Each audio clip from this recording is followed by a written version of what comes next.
السلام علیکم ورحمۃ اللہ وبرکاتہ۔ دوستو، کیا آپ کو پتہ ہے کہ ہمارے نبی حضور صلی اللہ علیہ وسلم نے بھی شیطان سے ملاقات کی تھی اور اس سے سوال جواب بھی کیا تھا۔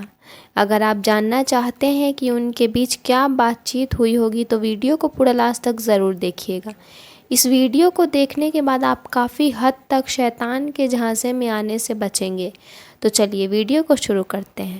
حضور سرور کائنات صلی اللہ علیہ وآلہ وسلم کی زندگی ہمارے لیے بہترین نمونہ ہے، اور کیوں نہ ہو کہ آپ محبوب خدا ہے، باعث تخلیق کائنات ہے، امام الانبیاء ہے، قیامت کے دن شفاعت کرنے والے ہیں کہ جس دن کسی نبی پیغمبر کی بارگاہ خدا بندی میں حاضر ہو کر سفارش کرنے کی جرت نہ ہوگی۔ آپ کی شان اتنی ہے کہ اگر لکھنے کی بات کی جائے تو دنیا ختم ہو سکتی ہے، لیکن حضور کائنات صلی اللہ علیہ وآلہ وسلم کی شان ختم نہیں ہوگی۔ اگر یہ کہا جائے تو غلط نہ ہوگا کہ شان مصطفیٰ کوئی ہستی جانتی ہے وہ رب کعبہ کی ذات ہے، اور اگر کوئی ہستی شان خدا جانتی ہے تو وہ حضور کائنات صلی اللہ علیہ وآلہ وسلم کی پاک ذات ہے۔ اور آج کا ہمارا یہ بیان حضور سرور کائنات صلی اللہ علیہ وآلہ وسلم کی زندگی کا وہ واقعہ ہے جو ہمارے لیے مشعل راہ ہے، اور یہ واقعہ حضور علیہ الصلوۃ والسلام کی شیطان کے ساتھ ہونے والی ملاقات اور اس سے ہونے والے سوالات کے بارے میں ہے۔ لہذا ثواب کی نیت سے یہ تمام بیان آخر تک ضرور سنیں۔ اللہ پاک ہمیں عمل کی توفیق عطا فرمائے، آمین ثم آمین۔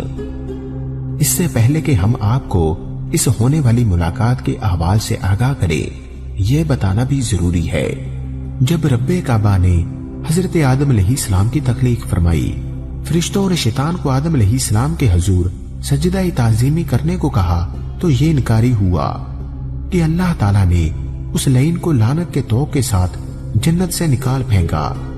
چونکہ شیطان کے جنت سے نکلے جانے کی وجہ حضرت انسان ہوا، تو اپنے حسد کی آگ بجھانے کے لیے شیطان نے اللہ کے بندوں کو صراط مستقیم سے ہٹانے کا کام اپنے ذمہ لے لیا۔ مختلف نبیوں اور رسولوں کے دور میں ان سے ملاقات کرتا رہا اور ان کی قوم کو تباہ و برباد کرنے کے لیے ان کو گمراہی میں ڈالتا رہا، کہ جس کی وجہ سے ان پر نہایت دردناک عذاب آئے اور ان کا نام و نشان صفحہ ہستی سے مٹ گیا۔ حضرت نوح علیہ السلام سے جب شیطان کی ملاقات ہوئی تو آپ نے اس سے پوچھا کہ اے بدبخت، یہ بتا کہ بنی آدم کے کون سے عادات تجھے اور تیرے لشکر کو گمراہ کرنے میں معاونت کرتے ہیں؟ تو شیطان ملعون نے جواب دیا کہ جب ہم بنی آدم کو کنجوس، بخیل، بدخواہ، سرکش اور جلد باز پاتے ہیں تو اسے جپٹ لیتے ہیں۔ جب کسی انسان میں یہ تمام عادات جمع ہوتی ہیں تو ہم اس کا نام شیطان مرید یعنی سرکش رکھتے ہیں۔ جب حضرت موسیٰ علیہ السلام سے شیطان کی ملاقات ہوئی تو شیطان نے آپ علیہ السلام سے کہا کہ اے موسیٰ، اللہ تعالیٰ نے آپ کو اپنی رسالت کے لیے مابعوث فرمایا ہے اور آپ سے ہم کلام ہوا ہے۔ میں بھی خدا کی مخلوق میں شامل ہوں اور مجھ سے ایک گناہ سرزد ہوا ہے، اب میں توبہ کرنا چاہتا ہوں۔ آپ میرے پروردگار کے پاس سفارش کریں کہ میری توبہ قبول کرے۔ حضرت موسیٰ علیہ السلام نے اللہ تعالیٰ سے دعا کی۔ حکم ہوا کہ اے موسیٰ، ہم تمہاری حاجت بار لائے۔ پھر حضرت موسیٰ علیہ السلام شیطان سے ملے اور کہا کہ مجھے ارشاد ہوا ہے کہ تو آدم علیہ السلام کی قبر کو سجدہ کرے تو تیری توبہ قبول ہوگی۔ شیطان نے انکار کیا اور غصے میں آ کر کہنے لگا، جب میں نے آدم علیہ السلام کو ان کی زندگی میں سجدہ نہ کیا تو اب مرنے پر کیا سجدہ کروں گا؟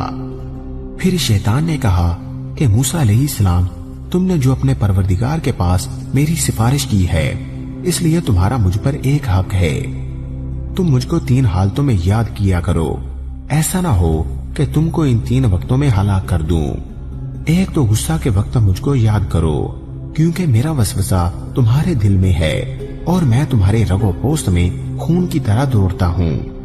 دوسرا، جہاد و غزوات کی حالت میں میرا خیال کیا کرو، کیونکہ میں فرزند آدم کے پاس اس وقت جاتا ہوں جب وہ کفار سے مقابلہ کرتا ہے اور اس کے بال بچے، بیوی اور گھر والے یاد دلاتا ہوں، یہاں تک کہ وہ جہاد سے باغ کھڑا ہوتا ہے۔ تیسرا، غیر محرم عورت کے پاس بیٹھنے سے بچتے رہو، کیونکہ میں تمہارے پاس اس کا قاصد ہوں اور اس کے پاس تمہارا پیامبر ہوں۔ حضرت ابن عباس رضی اللہ تعالی عنہ فرماتے ہیں کہ ایک دن حضور نبی اکرم صلی اللہ علیہ وآلہ وسلم مسجد سے باہر نکلے تو وہاں شیطان ملعون کھڑا تھا۔ آپ علیہ الصلوۃ والسلام نے فرمایا کہ اے کم بخت، کیا چیز تجھے مسجد کے قریب لائی ہے؟ تو اس نے کہا کہ حضور، مجھے اللہ تعالیٰ نے آپ کی خدمت میں حاضر ہونے کا حکم دیا ہے۔ آپ علیہ الصلوۃ والسلام نے فرمایا، اللہ تعالیٰ نے تجھے میرے ہاں کیوں بھیجا ہے؟ شیطان نے عرض کیا تاکہ آپ مجھ سے حسب منشا کچھ پوچھیں۔ حضرت ابن عباس رضی اللہ تعالیٰ عنہ فرماتے ہیں کہ پہلے آپ نے اس سے نماز کے متعلق پوچھا کہ اے ملعون، میری امت کو نماز باجماعت سے کیوں روکتا ہے؟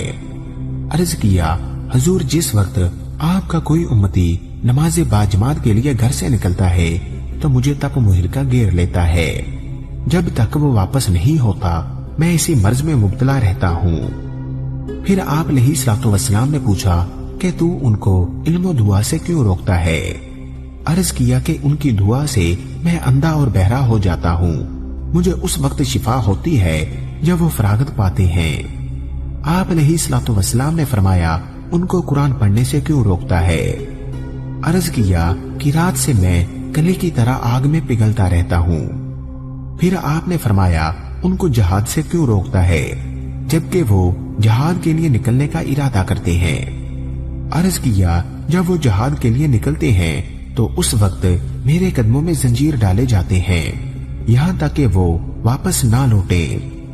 اسی طرح جب وہ حج کو جاتے ہیں تو ان کی واپسی تک میرے گلے میں توق اور پاؤں میں زنجیر ڈالے جاتے ہیں۔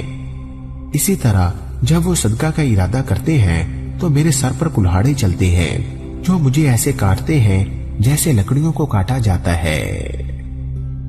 اللہ تعالیٰ سے دعا کرتے ہیں کہ اپنے پیارے نبی حضور کائنات صلی اللہ علیہ وآلہ وسلم کے صدقہ وسیلہ جلیلہ سے ہمیں دین اسلام پر چلنے کی توفیق عطا فرمائے، شیطان کے شر سے بچنے کی توفیق عطا فرمائے، ہمارا خاتمہ بالایمان فرمائے اور جنت الفردوس میں اعلیٰ مقام عطا فرمائے، آمین ثم آمین۔ تو یہ تھی دوستو آج کی ویڈیو آپ کو کیسی لگی کمنٹ کر کے ضرور بتائیں۔